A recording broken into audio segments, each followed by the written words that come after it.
નમસ્કાર મિત્રો, ગુજરાતી midday.comની સ્વાસ્થ્યાશય શ્રેણીમાં આપનું સ્વાગત છે। આજે આપણે કરશું વીરભદ્રાસનનો અભ્યાસ। આ આસન દંડ સ્થિતિમાં છે। તમારા જમણા પગને આગળની તરફ લઈ જાઓ, ડાબા પગને પાછળ લઈ જાઓ, જમણા પગને નીથી થોડું બેન્ડ કરી જેટલું થાય એટલું પહેલાં પોઝિશન ક્લિયર કરો। ધીરે ધીરે બંને હાથને શોલ્ડરથી સ્ટ્રેટ કરો। પોઝિશનને પ્રોપર જેટલું જવાય એટલું નીથી આગળ આવો।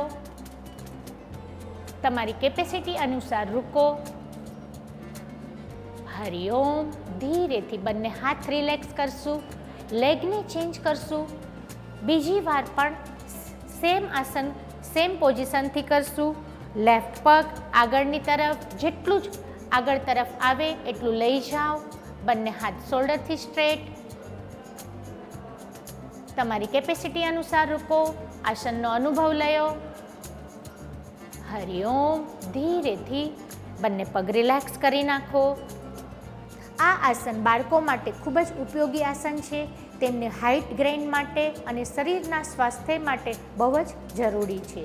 વીરભદ્રાસન, વીર જેવી એનામાં ક્ષમતા વધે છે અને સ્ટ્રોંગનેસ આવે છે।